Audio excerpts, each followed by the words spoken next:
Hi, everyone. Just letting folks start to flow in.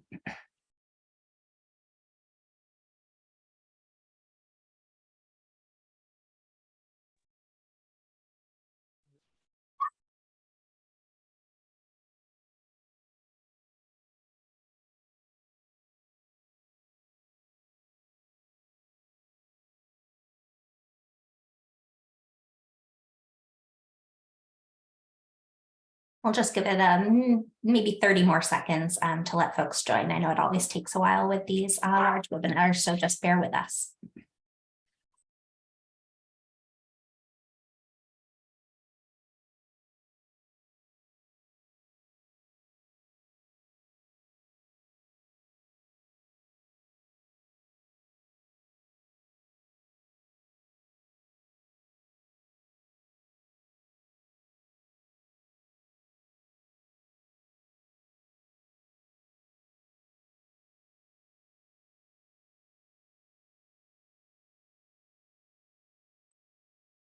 Looks like maybe the folks joining are starting to slow down a little bit. So I'll get started and just begin with a few kind of housekeeping items. First of all, welcome everyone. My name is Meg Garrett-Reed. I am the director of the Office of the Health Insurance Marketplace. Here in Maine, we operate CoverME.gov. My little dog is jealous that he's not on this webinar and is barking a little in the background. So if you hear him, apologies for that. But wanted to bring everyone together on this webinar. I think we have a wide variety of audiences today to kick off the open enrollment season, a really important period for us at CoverME.gov in terms of reaching consumers, bringing in new consumers, and helping more people in the state of Maine to gain coverage.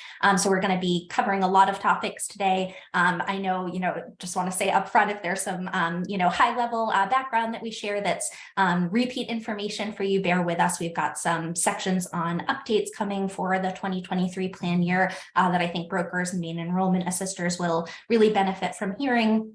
But likewise, for some of you that maybe are joining more to hear about outreach opportunities, we've got some of that at the back end. And don't worry, as we get in a little bit deeper to application updates and items like that, if some of that is less relevant, we're wanting to share as much information in this session as possible. So I'm going to jump in just a minute, just a couple other housekeeping items. We are recording today's webinar. That we often get requests for that when we finish up. So we'll be doing that. So just due warning. Hopefully you saw that as you joined. And also because of the size of the participant group today, we'll ask you to use the Q&A function. If you have any questions as we're moving through, please submit them there. We'll try to take them as they come in to the extent that we're able to, see them in time and respond. But otherwise, we'll use any time at the end of the presentation to go through those questions. So with that, I'm just going to jump right on in. There's my little menu. There we go. So first of all, just wanted to start with a broad overview of the marketplace, recognizing some folks on the call today may not be familiar, may not have worked in marketplace assistance or outreach before. So the short version of what a health insurance marketplace is a single platform where people can go to shop for and enroll in coverage and to compare plans against each other in a very similar setting where it's easy to make an apples to apples comparison. It's the place to go for anyone who doesn't have coverage through another program like MaineCare or Medicare or an employer in particular for coverage. So anyone who doesn't qualify for those programs or just isn't sure whether or not they do should come to us to take a look and apply. An important note is that all health insurance offered through CoverME.gov is quality, comprehensive insurance. More and more we often hear about folks who are on Google looking for insurance, sign up for something that they think is a comprehensive health insurance plan, and find that, when they need a hospitalization, that actually there was some fine print that excluded that. When they come to CoverME.gov, they can be confident that all of our plans are quality and have comprehensive coverage. Just to note that while we'll talk a lot about health insurance today, and that is a primary focus for us, there's also dental coverage available through CoverME.gov as well for those who would like to purchase it, both embedded in health plans in some cases, but then also standalone dental plans. So to say a little bit more about the plans that are offered and sort of their features, all the plans that are offered on CoverME.gov are required to cover what are known as the 10 essential health benefits. Those include primary care visits, hospitalization, prescription drugs, substance use disorder and mental health treatment, and more. So again, getting back to, that concept that there's really a standard expectation of what these plans cover.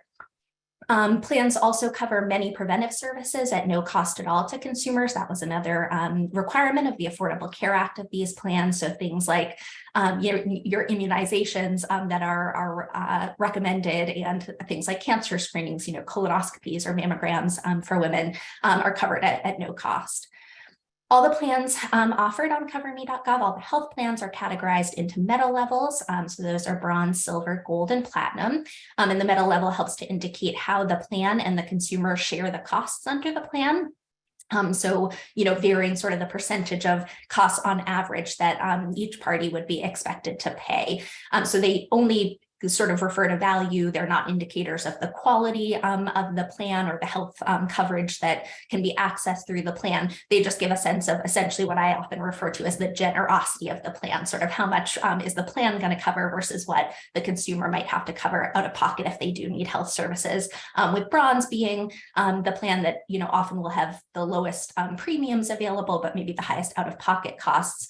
And with platinum plans often having a higher premium amount, but much lower out-of-pocket costs if a consumer does need to access care. Another really important feature of the marketplace is the financial assistance available. So CoverME.gov is the only place to go for Maine consumers who are looking to see if they qualify for federal financial assistance to lower the cost of their coverage. More than 80% of our consumers right now do receive financial assistance to make their health insurance more affordable, which is great. And we're looking to increase that number this year, which we'll get into more a little bit later in the presentation. Eligibility for financial assistance on the marketplace is a little bit different than a program like Medicaid, where you're just eligible or not eligible. In the marketplace, financial assistance is provided on a sliding scale based on income. So most people do qualify, but the amount that they qualify for will vary based on their income and the cost of a plan to them. And a little bit of a complicated formula is used to develop that. So the very highest income people may find that while technically they're eligible for financial assistance, the amount of it is zero because a plan would be considered affordable for them at full price. There's also two types of financial help available at CoverME.gov. The first is known as advanced premium tax credits. We'll use APTC a few times during this presentation. And you may also have heard these referred to as subsidies. And those are tax credits that lower the monthly premium that consumers pay for their insurance. This tends to be the financial assistance that folks are a little bit more aware of, I think, or familiar with, the idea of having those tax credits for lower premiums. But there's also an additional form of financial assistance available through CoverME.gov, which is cost sharing reductions. And those are discounts that actually lower the out-of-pocket costs for consumers. So lower copays or coinsurance rates when accessing care using the plan. And those are available to consumers with incomes up to 250% of the federal poverty level.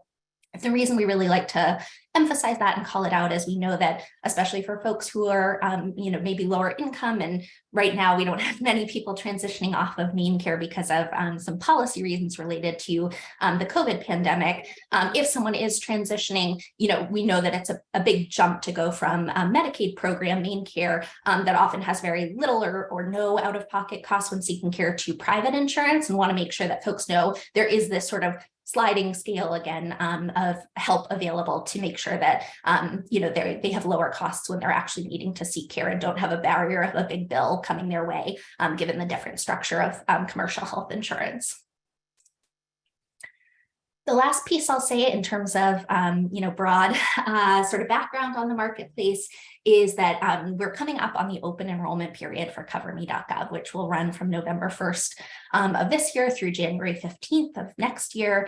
And that is the one time of year that you can come and anyone can shop and select a plan through CoverME.gov.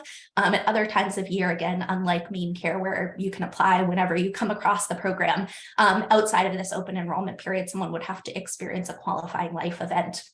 in order to come in and shop. So it's a really, really important time when it's, we really want to spread the word as far and wide as possible. We hate to have people come in a little bit late looking for insurance, wanting to sign up and have to tell them no. So we want to try and make sure that everyone knows about this timeline.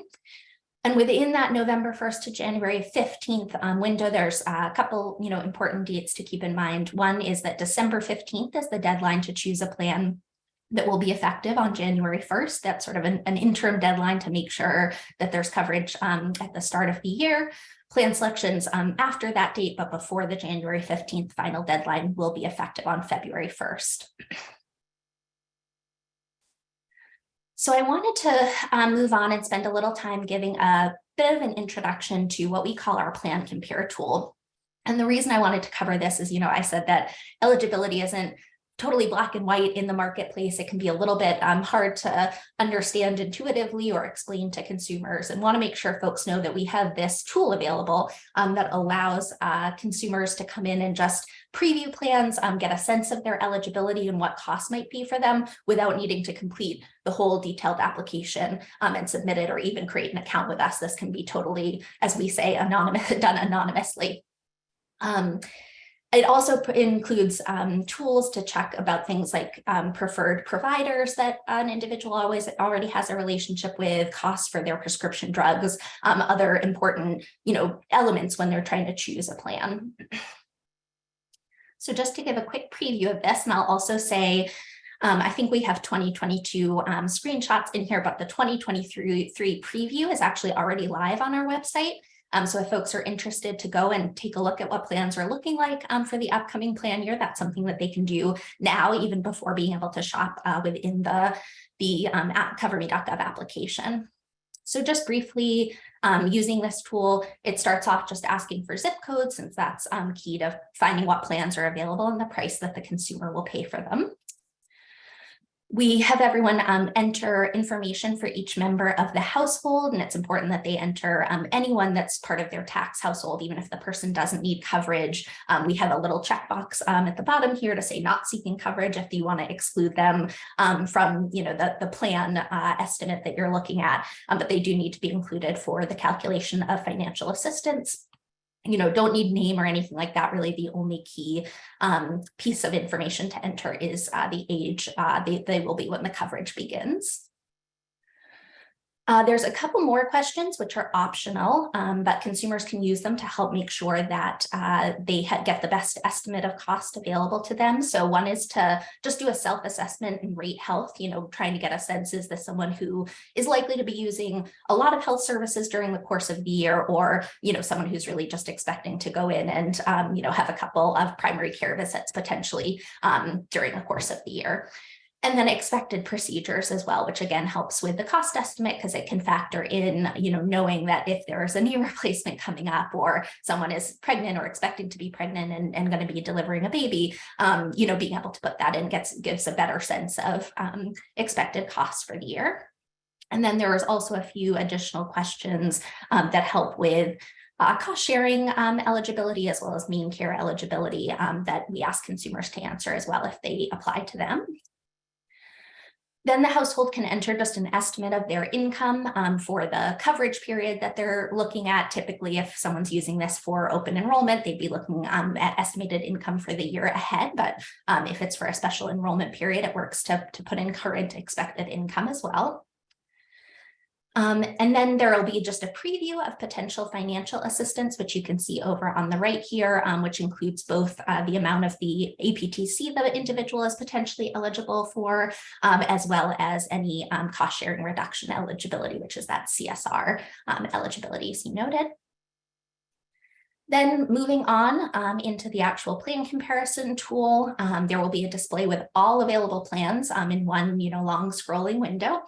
The way that the plans are defaulted to sort is by what we call the balanced cost estimate. That's sort of over on the right-hand side. You can see the green smiley face, the blue scales, and then the red, person in the hospital bed. That's gives a sense of what costs could be in a year when you don't need much care at all or need a lot of care. And again, that's tailored based on the information that the individual has provided in earlier screens.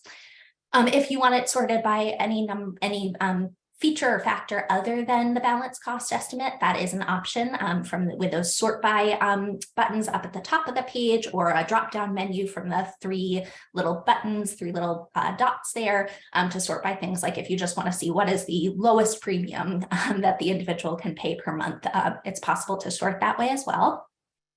And there's also a variety of filters available over on the left-hand side of the screen. So things like meta level, carrier, being able to sort by clear choice plan, and also the specific clear choice design plan that's available, which is a feature that we have here in the state of Maine, where we have carriers largely comply with a set of standard plan designs, which have the same deductible and maximum out of pocket and cost sharing structure. So they really vary based on premium and the provider network available. So you can filter that way as well. Moving on, just briefly, when you're looking at the plan compare tool, each plan option available will have this summary tile with important factors that consumers are typically looking at, premium, deductible, maximum out of pocket limit, and then some of the most commonly used services and their cost sharing. There's also information about provider and prescription drug coverage, which I'll cover a little bit more on the next slide. And you can also use the view plan details, that green button up in the upper right-hand side, to access a summary of benefits and coverage and a much more detailed sort of listing of information. So if you're looking for particular services, specialties, things like that, you can dig in more to the details about the plan there.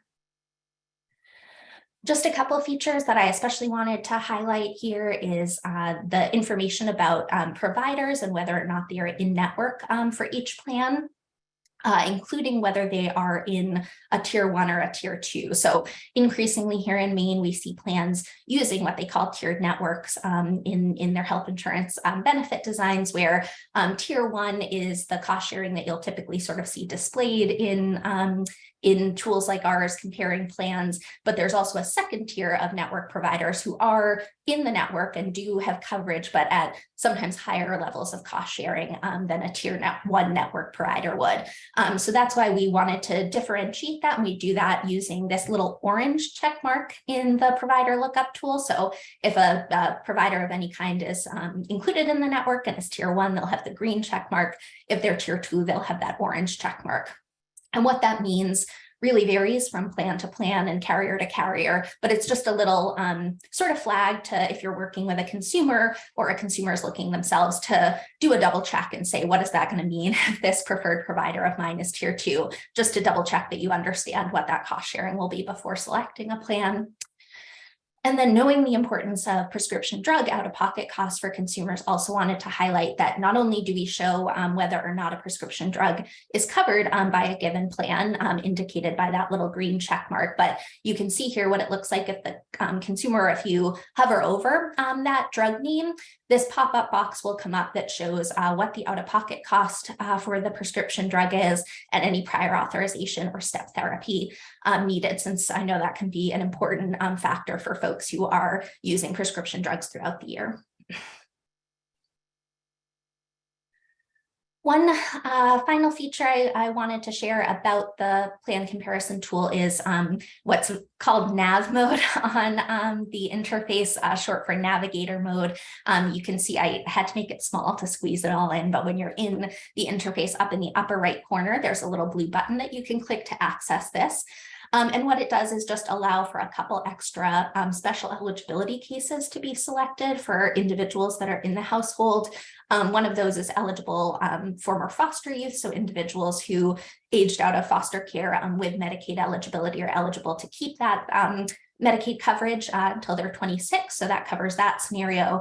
And one that I think is particularly applicable to the assister community and potentially brokers as well here in Maine is the Medicaid ineligible box. What we sort of intend that to be used for is individuals who are ineligible for Maine care because of their immigration status, even though they would otherwise be eligible because of their income. So folks who are here with legal immigration status, but are subject to that 5-year waiting bar before they can be Medicaid eligible. You can click that box for them because those folks can qualify for subsidies through the marketplace, but we can't identify that unless we know that that's the reason that they're ineligible for Maine care. So that could be a helpful sort of feature to know if you're working with any consumers in that circumstance.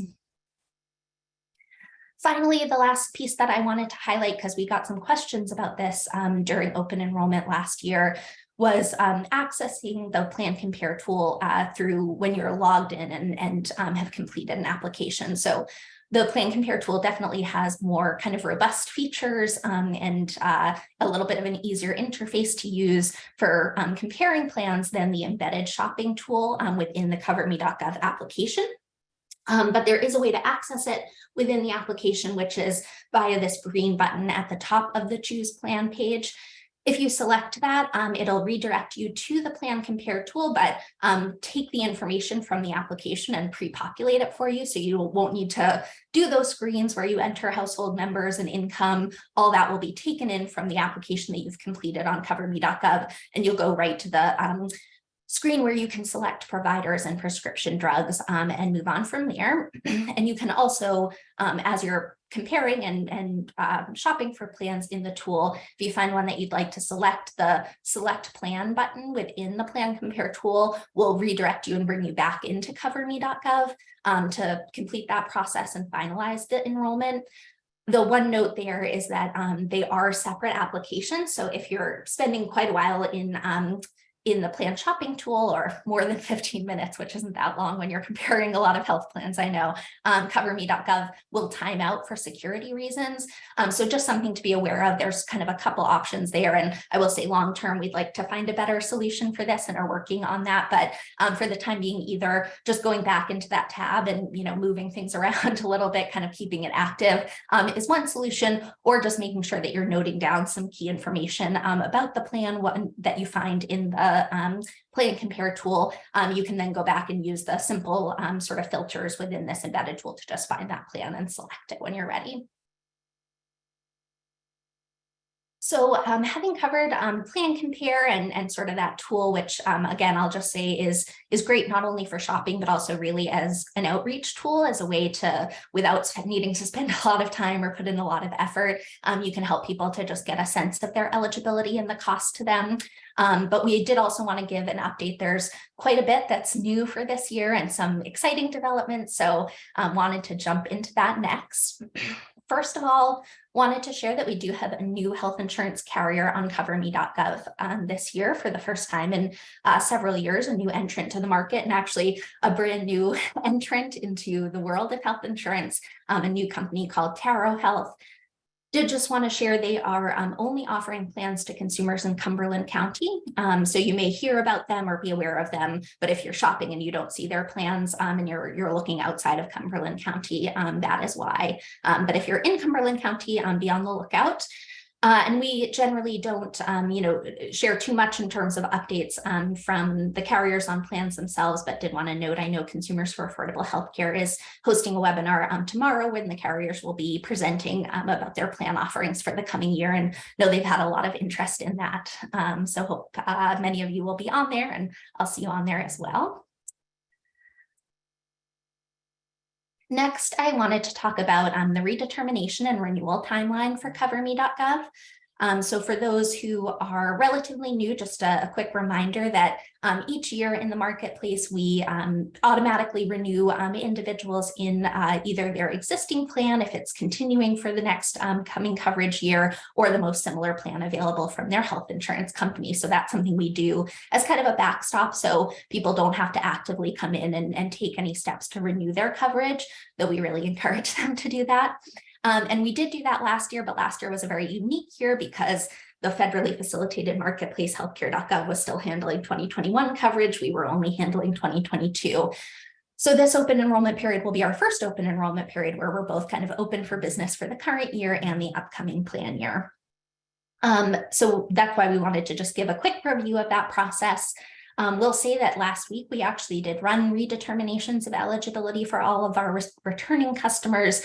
So right now, if you log into your account or a client or a consumer's account, you will see a 2023 application with an eligibility determination there that can be viewed, but cannot be updated until we open for open enrollment business on November 1st. Those notices of determination and eligibility for the upcoming year have gone out to consumers at this point, and I would expect have hit mailboxes, certainly electronic mailboxes if that's the communication preference, but given when they were sent, either now or very shortly will be in consumers' mailboxes. And just as a reminder, this is a notice not of renewal, but just of eligibility. So it provides, their eligibility to buy coverage through the marketplace, the amount of EPTC that they qualify for. But this notice won't include information about their premium for the upcoming year because that comes in our next step, which will be happening early in the morning hours of November 1st, when we'll run the renewals into plans for consumers. We do that on the 1st, just because we're not able to support changes to those enrollments until that point. So just as a heads up, if you're really anxious and logging in at 12:02 a.m. On the 1st of November, you may not immediately see that enrollment populated. That'll be happening kind of through the early morning hours, but we expect to wrap that up by the time most folks are getting up, though I know we are a state of early risers. So I guess it's, subject to interpretation what early in the morning is. I did want to call out there's a small population of folks who, for a couple reasons, can't have their eligibility automatically redetermined. Largely that's because they haven't provided consent for us to run their information by the IRS, or the consent that they provided in previous years has expired. We can only obtain that consent for a maximum of 5 years. So if somebody hasn't come in and updated an application in a few years, that can expire. And also some folks who had mismatches between they made updates in their account to their sort of family composition, but not resubmitted an application. So if you do work with consumers, or you yourself are looking at an application and scratching your head wondering why APTC hasn't been applied for 2023, the best thing to do is to resubmit an application and see if that clears it up, because often those kind of simple issues can be taken care of just through resubmitting. Just wanted to give a quick overview of what the application screen looks like, because we've made a few changes to this in response to feedback actually from stakeholders over the last year. So we got a lot of feedback that folks were kind of confused and were starting a new application every time they needed to make an update, which is not, required by the system and not something that we wanted folks needing to do.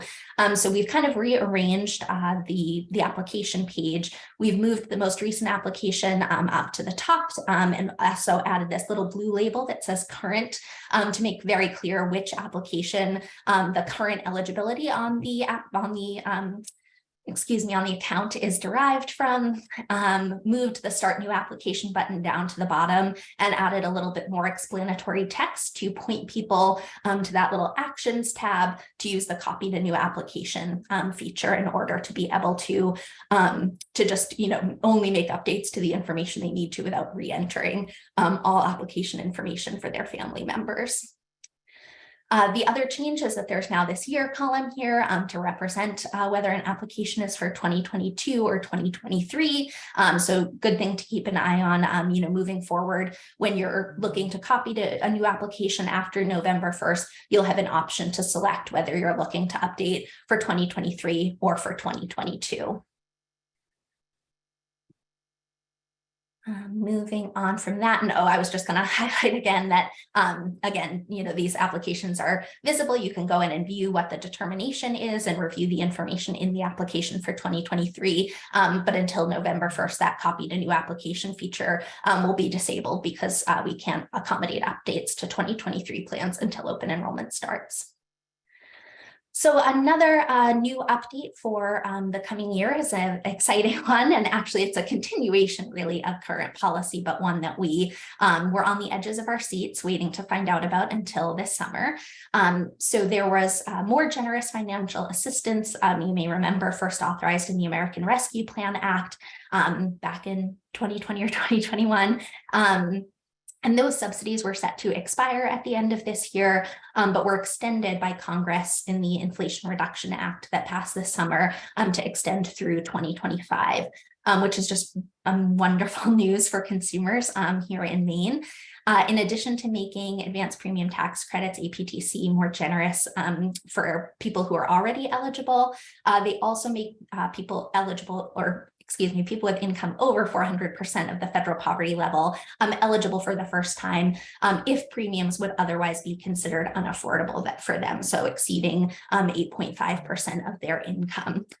And 400% of the federal poverty level is about $54,000 for an individual, or $111,000 for a family of four, just to give a sense of kind of what that income cutoff looks like.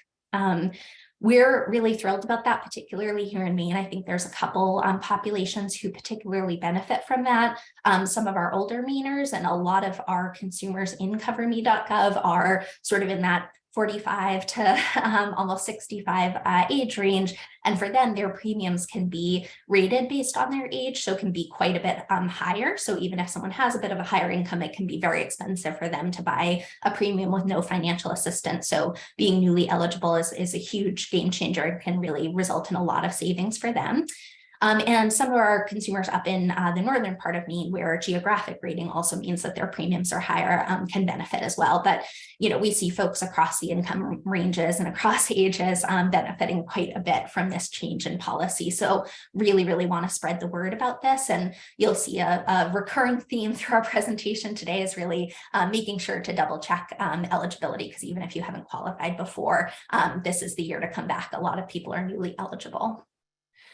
And just a brief illustration here of what this looks like before these enhanced subsidies for uninsured folks in the state of Maine. I think it was 37-ish% who could find a premium through CoverME.gov for $50 or less. And now with these new enhanced subsidies, it's nearly 60%. So really, again, a game changer for folks in terms of affordability. Another really exciting development is a fix for the so-called family glitch that came from the federal government. Actually, less than 2 weeks ago, they released a new rule changing the interpretation of this provision.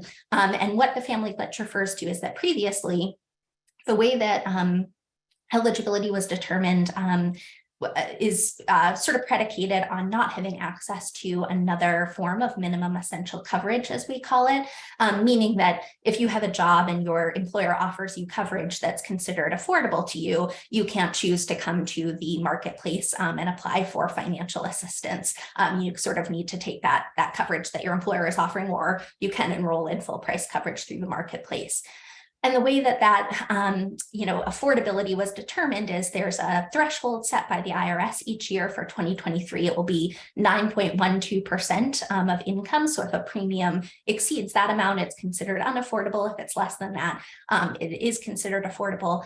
But that was calculated based only on the cost of a premium to the employee themselves for self-only insurance. So there were lots of situations, or certainly plenty of situations in which, an individual in the family could buy the insurance and the premium would be less than that threshold amount for just them as an individual. But if they put their spouse and their children on that coverage, the premium obviously increases and would exceed that threshold. But because it was calculated just based for the whole family, based only on the employee premium, their spouse and dependents couldn't choose to come over and access financial assistance. The whole family was disqualified. So what this rule change does is allow us to sort of do a two-part test where we look at the employee's cost of coverage through their employer and make a decision about whether or not they can qualify for financial assistance, but then look at the whole family premium and decide whether the other members can qualify. So just to clarify, that rule change comes into effect for plan year 2023. So it's not something that can be, accessed right now, but we are getting ready and we haven't yet released it into our system, but we are aiming that by November 1st, we will have some new features to support this change in rules in the application. So I wanted to run through those quickly, and I'm trying to keep an eye on time. I know we're squeezing a lot in here. So we are making changes to the application. As I said, now we're working on those to have them in by November 1st to support this. We're making a couple changes, a change to the question about access to coverage through a job. And very importantly, only the employed individual needs to answer the question about the offer of coverage through a job. That's a change from how the application worked previously. And there's now an additional question about affordability of the coverage for family members. And just as a reminder, this change only applies if the family or individual has an offer of coverage from their employer that they're not enrolled in. If an individual is enrolled in coverage through an employer, that is disqualifying for financial assistance regardless of the affordability of the plan they're enrolled in. So to quickly review the changes that we anticipate being in the application and are working to release now, this is in the application where you're updating income and coverage info for each household member. Over on the left-hand side, there's this menu, and this is in the health coverage section of the application. As I mentioned, there's a question about being enrolled in coverage through a job. So you answer that separately, but then there is also a question about access to health coverage. And that's the question that's relevant to the so-called family glitch. And just to sort of outline, that is this question up at the top here: does this person currently have access to health coverage or a health reimbursement arrangement that they are not enrolled in? So you would answer yes, and then select coverage through your job here from the menu that populates below when you answer yes to that question. Then once you've selected coverage through your job, this additional section sort of appears to populate. And I wanted to highlight the two questions there that are relevant to the family glitch. So the first is to select who in the household can be covered by the plan. The options there are, I think, self and spouse, self and dependents, and then whole family. And it is important to sort of answer that accurately. Again, the reason that one individual can answer this question of coverage through your job is because we'll take the answer to this question and sort of use the logic in the application to apply it to all members of their tax household. So if they say, I and my whole family can be covered, then we're going to use the answers to these questions to sort of determine eligibility for those other members of the tax household in terms of their access to financial assistance. And then the second question is a new one that we will be adding to the application, asking, does this employer offer a health plan that meets minimum value and is considered affordable for the employee and family? And just a simple yes, no question there. We do perform, and that's why we have the employee enter information about their premium, a calculation of whether or not their self-only premium is affordable. Given that we only had a couple weeks to implement this change due to the federal rule change, for simplicity, we're using a yes/no question for affordability for the family rather than having the family premium entered and calculating it ourselves. But we know that that's a complicated, question to ask people. So also definitely wanted to highlight that you see here in the question, we say to determine whether the offer of coverage is affordable, you can use our employer insurance tool. And that's going to link out to a new tool that we've built this year, and which is actually available and can be sort of played around with now in our Plan Compare tool. To help people to make this determination and be able to answer the question. And you'll see it looks quite a bit like our Plan Compare tool as well, because we worked with the same partner to build this out, Consumers Checkbook. So just briefly to run through how this tool works, you again will enter each member of the tax household, an estimated income for the household, just making sure to check this employed button for anyone in the household who has a job. Then you'll be asked a series of questions for each member of the household who does indicate that they are employed. So first asking who can be covered under the plan, and then asking for the self-only premium for the employee, whether it is above or below a certain amount. So in this tool, we actually calculate what that affordability threshold is. So rather than needing to type in the exact premium amount, you can just say it is over or under, and you can see what that threshold is. If on that first question here, you indicate that more than just the employee can be covered under the plan, there will be a secondary question asking about the household premium or the premium for the family or all potentially enrolled members, again, using that format of just above or below the benchmark. And then finally, if the coverage would be affordable, there will be a question that populates about whether or not it meets minimum value standards, meaning essentially that it covers enough of the expenses associated with healthcare to meet that minimum value benchmark that's in federal statute. I think for folks that are sort of doing this work for the first time, there is a worksheet that most employers are comfortable populating. So our direction to folks is we don't necessarily expect them to know the answer to this question themselves, but they can go to their employer and ask, and we actually provide a worksheet on our website that they can take to their employer, and their employer should be able to provide this information to them as well as the lowest available premium. So once those questions have been answered, the results page shows a sort of individual by individual result in terms of eligibility. So in this example, I had answered that Jane, who is the employee, had a premium of under that, I think, $456 amount. So Jane's coverage would be considered affordable and she would not be eligible for financial assistance. But for John, the spouse, and Jill, the dependent, because the total cost would be over that benchmark amount, they would be able to qualify for financial assistance.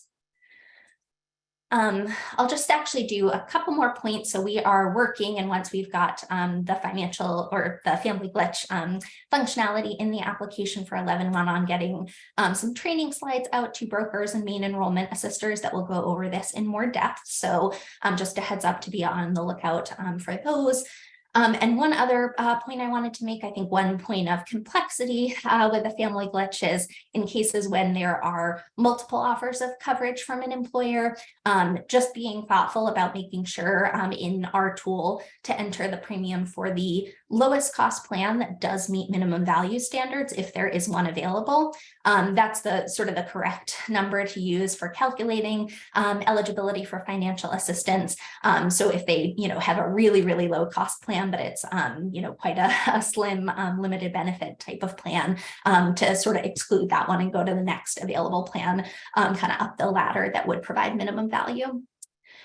And the last point to make on family glitch is just this is brand new information that has never been collected on marketplace applications in the past. So wanted to make sure folks know this isn't something where we can automatically sort of assess someone's eligibility change due to the rule change. We'll need people to come in and sort of complete this new question in the application in order to make sure that they, are qualifying for and benefiting from the financial assistance they may be newly eligible for. So another important part of kind of spreading the word or encouraging consumers to come in and update their application this year.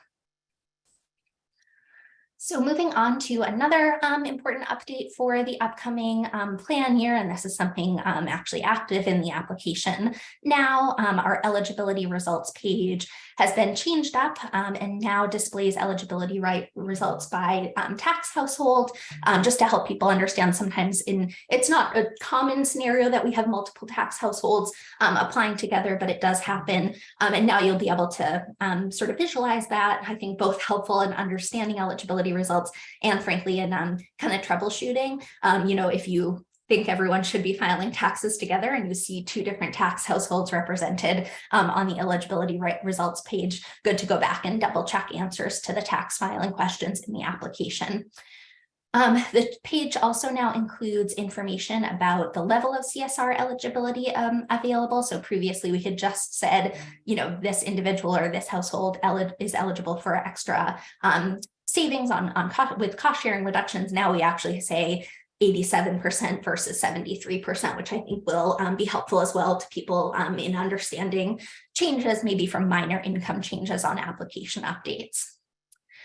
And the other big update is that now multi-tax households who otherwise meet requirements to enroll in coverage together. So for example, a very young adult or teenage child filing their own taxes, but who is living with the parents and part of their household can now enroll together without any intervention needed from the Consumer Assistance Center to combine the advanced premium tax credits that they are eligible for. So that's a really exciting development, one that we hope will reduce questions and reduce the need for calls to the call center and just kind of make enrollment for those families smoother this year.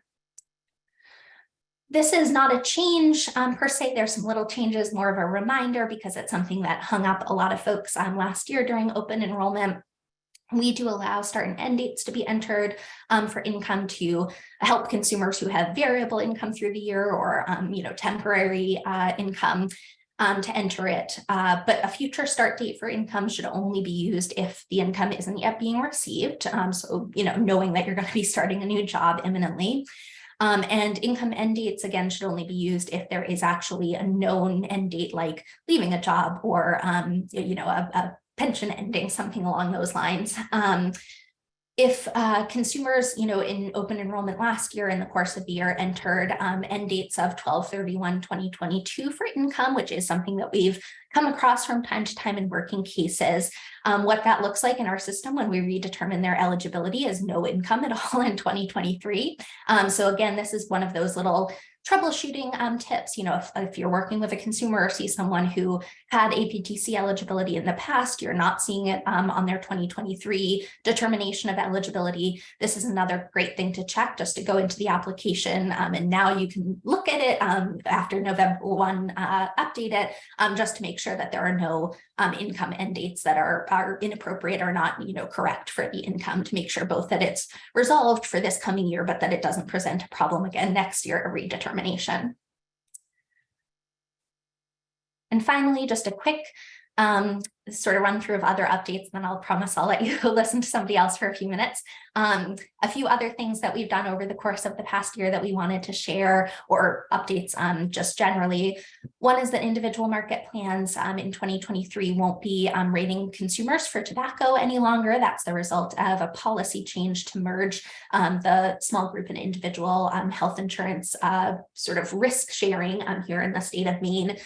So definitely, a positive change for folks that who are smokers. They'll likely see a significant reduction in their premiums this year, and this may be something again to communicate to folks who found premiums unaffordable because they were a smoker in the past.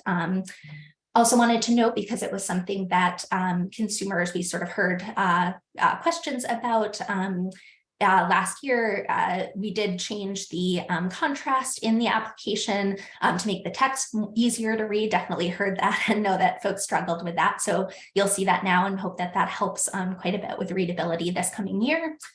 We've made some improvements to the plan tiles on the CoverME.gov page to eliminate unnecessary information that wasn't useful to consumers, and kind of simplify the display there, and hopefully make those a little bit easier to interpret and understand. And then the last one is that moving forward, all calls to the Consumer Assistance Center that choose the IVR, the interactive voice response option for brokers or Maine enrollment assisters, will now be directed straight to a tier 2 level, as we call it, of more experienced skilled agents, rather than being routed to like the general agents answering the full call queue, recognizing that brokers and Maine enrollment assisters are typically not going to be calling with simple FAQ type questions and looking to cut down on call wait times or time spent being transferred up or needing to be called back by making that change to the way that we're handling calls. With that, I'm gonna pause and I'll take a drink of water and hand it over to Hannah Doolittle, who is our Policy and Outreach Associate and does a lot of work with our Maine enrollment assisters and brokers to talk a little bit about finding help through CoverME.gov. Hannah, over to you. Thank you, Meg.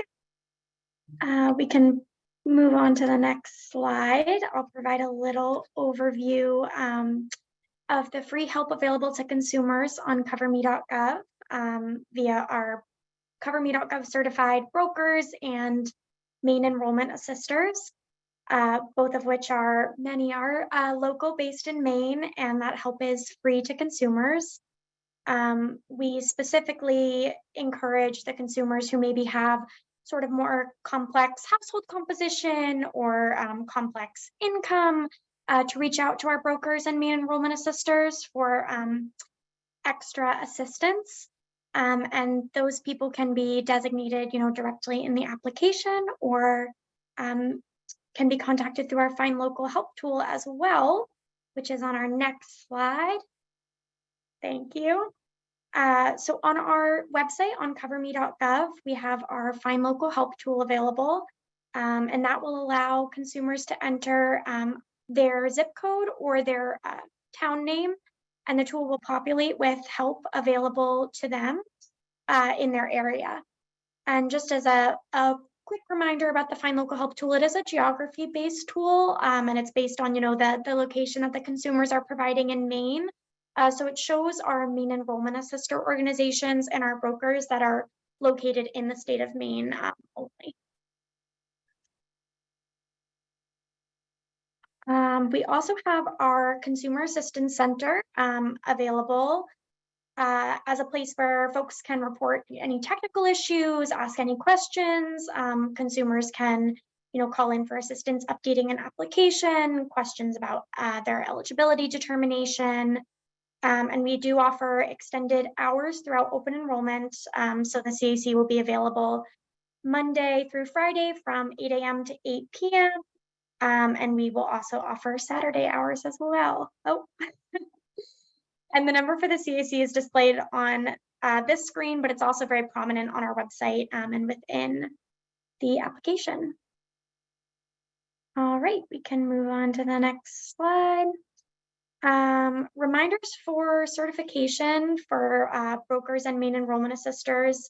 So we do require, especially in light of all the updates that Meg just went over, we do require our brokers and MEAs to complete our updated training materials for 2023, which are currently available through our learning management system. So we've been email outreaching our brokers and MEAs with reminders about that, but that information is also available on the website on our information for brokers and assisters page. For all of our recertifying brokers, those folks who were already certified for the 2022 calendar year and are looking to recertify, all they'll need to do is just recomplete that training. As soon as that is done, they'll be automatically recertified for the upcoming year. And our newly certifying brokers will need to register for certification so that we can review their training and licensure information and approve them individually. There's more information again on the information for brokers and assisters page. And a quick note on upcoming deadlines. On November 1st, we will be temporarily locking accounts for brokers who have not completed training to recertify. So those who were certified for 2022 but have yet to complete their 2023 training. And they will have until November 30th as a last date to complete the updated training before they're decertified for the upcoming plan year. And our MEAs are individually certified by the Maine Enrollment Assister organization that they're a part of. So encourage any Maine Enrollment Assister organizations with questions about their organizational certification status to reach out to us at our designated assister inbox, which is listed right at the bottom of this slide. All right. Great, thank you, Hannah. And I was just getting word that maybe there was an issue with the question and answer feature on the webinar. So apologies for that, although I think we're going to come right to time, which is typical of us. So I will just say if folks have, questions that aren't covered here that are, need answers that we don't finish or get to by the end of the presentation, I think most Maine enrollment assisters and brokers have our inbox addresses. We can drop those in the chat to submit follow-up questions that way. And for any others, feel free to email Jillian Clark, who the invitation came from, and we can follow up that way with questions. So next, just wanted to talk a little bit about spreading the word about open enrollment. And I wanted to start by taking a second just to celebrate progress here. You may have heard, but for those folks who didn't, back in September, some new data was released by the U.S. Census Bureau on uninsured rates nationally. And between 2019 and 2021, Maine saw the largest decrease in our rate of uninsured individuals of any state in the country. technically we weren't statistically different from Idaho, but we, beat them out just a little on the margins there. And, it doesn't sound like a lot. It was a little over a 2 percentage point decrease, but that translates to nearly 30,000 people gaining coverage. And clearly a huge factor there was the expansion of main care coverage to more individuals at the start of 2019. But there was actually some small growth in commercial coverage as well in private health insurance, which obviously offset even the movement of some folks from the commercial insurance market over into main care. So just tremendous progress there that we're so thrilled by, and want to say a brief, thank you to everyone on this call who has played a part in that reduction and in covering more people here in the state of Maine. But we still have more work to do. Want to continue this trend in the graph here in the years to come. And I always like to give these reminders for many of you who know me and have worked with me for a while. You'll remember a few of these points, but I often have to kind of repeat them to myself like a bit of a mantra. But as a reminder for why we do this work and why we ask for your help in spreading the word, after that great reduction that we've seen in the last few years, we still have about 75,000 people here in Maine who are uninsured, and many of them qualify for help to afford coverage. So this pie chart just shows a little bit of Medicaid eligibility here, but actually the greatest sort of category here is marketplace tax credit eligibility. Nearly half of uninsured people likely qualify for financial assistance to make coverage more affordable, especially with these new subsidies available and with the fix to the family glitch being implemented. That's probably a higher number and even more savings now.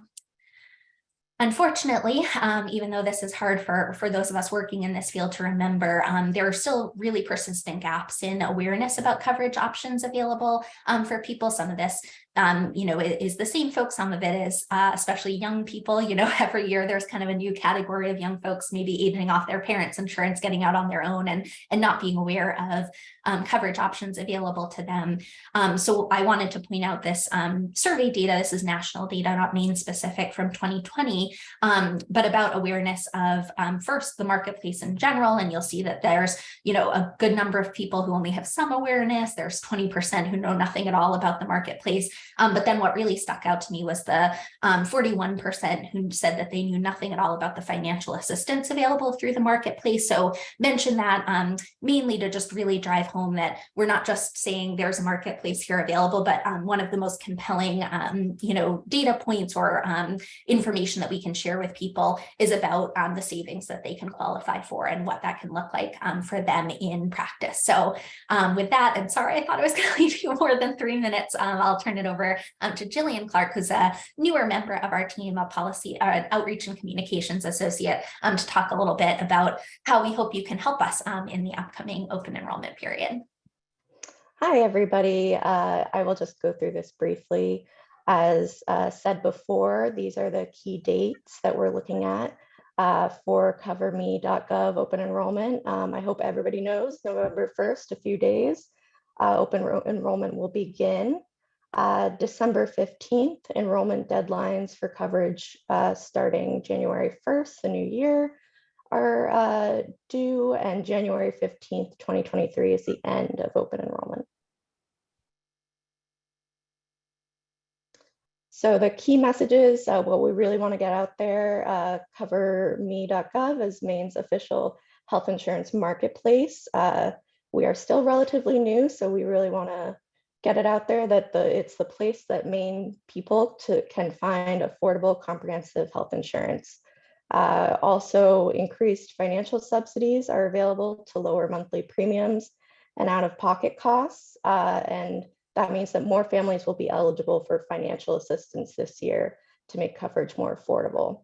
Also, consumers who are currently uninsured or who buy their own insurance off the marketplace should visit CoverME.gov and enter your information, because this year, even if you've never qualified for financial assistance before, you may be eligible now.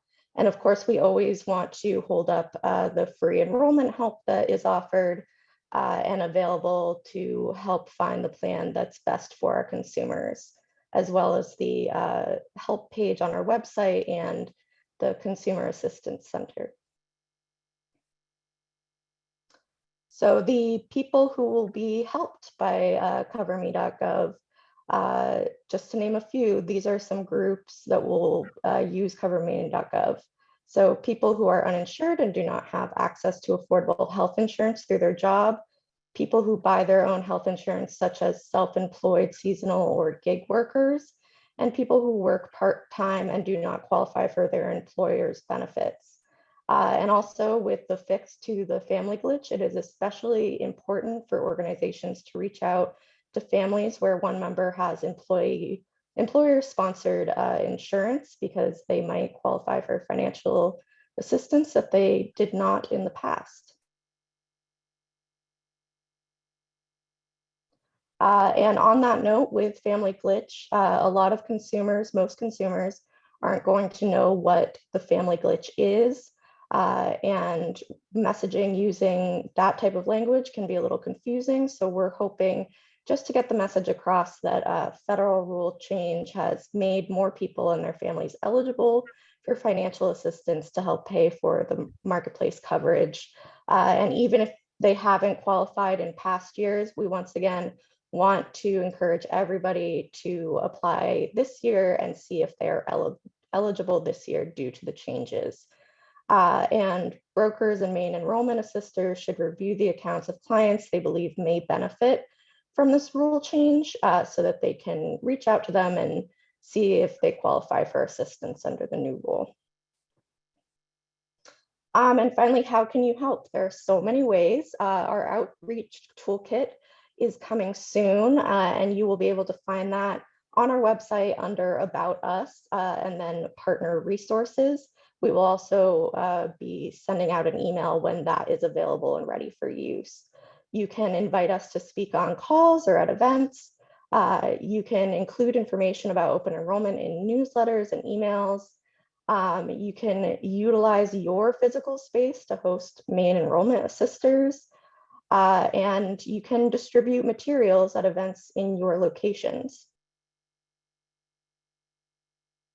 Great, thank you, Jillian. And I think that brings us to the end. I know we're already a minute over, but just want to really emphasize what Jillian shared. We're working on some updates to our toolkit for the 2023 open enrollment period, and hope to have those ready to go shortly. So we'll be sharing those out, and Jillian will provide an update to everyone who joined this webinar when those are available on that partner resources page under About on our website. But we've kept you late. Apologies again for Q&A, but we'll keep an eye out and happy to answer further questions that come through. And again, just really appreciate all of you joining us today and all of your work to both spread the word about open enrollment and coverage available, and to assist individuals with applying and enrolling in coverage. So thank you so much. We'll talk with you soon, and hope you have a great rest of your day today. Bye all.